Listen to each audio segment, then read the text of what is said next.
السلام علیکم، میں ہوں فاطمہ وسیم اور آپ دیکھ رہے ہیں 89 نیوز HD۔ سر عامر ہمارے ساتھ موجود ہیں، بات کریں گے اسٹاک ایکسچینج پہ کہ وہ اپنی پیک لیول پہ جاتی جا رہی ہے ڈے بائی ڈے، اور اس کے علاوہ اگر بات کریں گے تو کریں گے کہ ڈالر پر پریشر آ رہا ہے اور وہ کچھ پیسہ روپے کے بالکل آپ کہہ سکتے ہیں کہ لیول پہ آنے کے لیے کم ہوتا جا رہا ہے۔ تو ڈالر پہ پریشر کیوں آ رہا ہے، انٹرنیشنل مارکیٹ کس طریقے سے ہٹ ہو رہی ہے، اس بارے میں بات کریں گے۔ فورن ریمیٹنس پہ بات کریں گے جس پہ شاید ہم نے 2-4 پروگرامز میں پہلے بھی بات کر چکے ہوئے ہیں۔ تو سر کیسے ہیں آپ؟ الحمدللہ فاطمہ، آپ کیسی ہیں؟ سر میں ٹھیک ٹھاک ہوں۔ اچھا سر، اسٹاک ایکسچینج کے بارے میں بات کرتے ہیں، it's going on its peak, how? دیکھیے، اسٹاک ایکسچینج کو آپ کبھی ہاؤ نہیں کہہ سکتے۔ اسٹاک ایکسچینج پہ جب بھی بات ہوتی ہے نا تو یہ پورا ایک کلاؤڈ ہوتا ہے، ایک فنومینا ہوتا ہے جس کو آپ نے ڈسکس کرنا ہوتا ہے، آپ نے دیکھنا ہوتا ہے پاکستان کی اکنامیکل پوزیشن، پاکستان کی گیو اینڈ ٹیک، پھر آپ کو بہت ساری جو انٹرنیشنل ادارے ہیں لائک بلومبرگ، فنچ، موڈیز، ان کی ریٹنگ دیکھنی پڑتی ہے، وہ پاکستان کو اس وقت کہاں پہ ریٹ کر رہے ہیں۔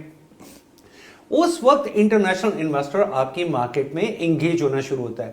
اب ہم یہ کہہ رہے ہیں کہ جو روزانہ اسٹاک ایکسچینج جمپ کر رہی ہے، روزانہ کر رہی ہے، اٹ از اے فیکٹ، بالکل جمپ کر رہی ہے، اور یہ ایک کلیئر انڈیکیٹر ہے۔ کلیئر انڈیکیٹر اس لیے ہوتا ہے کہ یہ ایک ون مین ڈیسیژن نہیں ہوتا، آپ اسے آرٹیفیشل بوم کبھی بھی نہیں کہہ سکتے۔ اکثر لوگ کہہ دیتے ہیں جی وہ بینک سے آرٹیفیشل بوم دے رہے، یہ کون سا آرٹیفیشل بوم ہے کہ جو روزانہ اگر 2 دن پہلے یا 1 دن پہلے 4000 پوائنٹس اپ کیا، اور 1 پوائنٹ کا مطلب کروڑوں روپے ہوتا ہے، اور 4000 پوائنٹ کا کیا مطلب ہے؟ آپ اس کا والیوم دیکھیں کہ والیوم کتنا بڑھتا جا رہا ہے۔ اگر والیوم بڑھ رہا ہے تو then definitely we should say کہ Pakistan is heading towards its economical strength، اور وہ اکنامیکل اسٹرینتھ آپ کو سب سے پہلے کہاں نظر آتی ہے؟ اب اسی سے باقی چیزوں کو ریلیٹ کرتی ہے نا فاطمہ، جیسے آپ کی جیسے اسٹاک ایکسچینج اوپر جا رہی ہے، اب 21+ بلین ڈالر آپ پہنچ چکے ہیں، اور پھر پریڈکشنز آر آلویز دیئر کہ آپ شاید مارچ تک 25 بلین ڈالر کراس کر جائیں، اور 25 بلین ڈالر کا مطلب یہ ہے کہ آپ ایک عرصے کے بعد 25 billion dollar, and government should have a target. میرا خیال ہے کہ اگر اسی اسٹرینتھ پہ ہم چلتے رہے تو ہم 30 بلین ڈالر اسی سال کے مڈ تک، یعنی کہ جون تک ہم 30 بلین ڈالر اپنے پاس ریزرو رکھ لیں گے، اور it is very much possible. اور اس کو میں ریلیٹ کروں گا آپ کے ایک کویسچن کے ساتھ، آپ کا جو نیکسٹ کویسچن ہے۔ سر میرا نیکسٹ کویسچن یہ ہے کہ ڈالر پر اتنا پریشر کیوں آنا شروع ہو گیا؟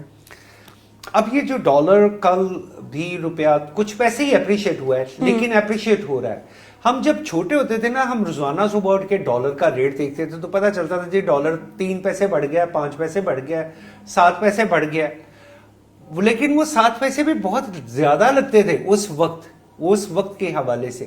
ایک میں نے اپنی ہوش میں پہلی دفعہ ایسا دیکھا ہے کہ آپ یہ کہہ رہے ہیں کہ روپیہ ڈالر کے مقابلے میں انکریز ہو رہا ہے۔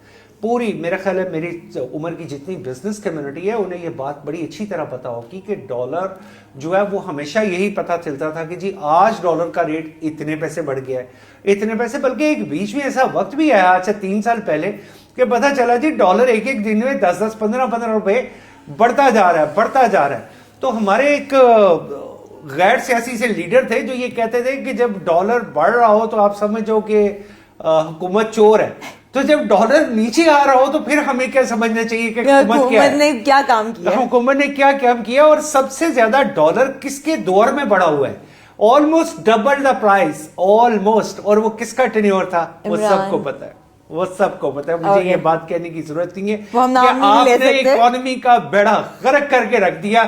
اور جبکہ آپ کہتے تھے کہ ہمارے پاس پتہ نہیں کون کون سے ارسطو موجود ہیں in shape of some names, جن کو آپ نے لیا اور پھر 3 دفعہ وزرائے خزانہ بھی چینج کر دی۔ یعنی انکنسسٹنسی دیکھیں کہ جب آپ شیڈو گورنمنٹ میں بیٹھے تھے، آپ کو پتا تھا کہ آپ کی حکومت آنے والی ہے، تو آپ کے پاس کوئی پلان ہی نہیں تھا، آپ کے پاس کوئی فائنینشیل پلان ہی نہیں تھا، اور فائنینشیل پلان نہ ہونے کی وجہ یہ تھی کہ آپ نے 3 سال میں 3 وزیر خزانہ چینج کر دیے۔ تو اینی وے، اب روپیہ جو کہ اٹ از اپریشیٹنگ، اور جب بھی میں بات کرتا ہوں تو بہت سارے نام ایسے بھی آ جاتے ہیں کہ وہ پھر میرے ساتھ ایک جنگ شروع کر دیتے ہیں کہ ہاؤ یو کین پریڈکٹ کہ ڈالر جو ہے وہ نیچے آئے گا، جبکہ کنٹینیوسلی ڈالر نیچے آ رہا ہے فاطمہ، یہ نیچے آ رہا ہے، اور my prediction is always there, it will be somewhere ویئر 270 اور 260 روپیز۔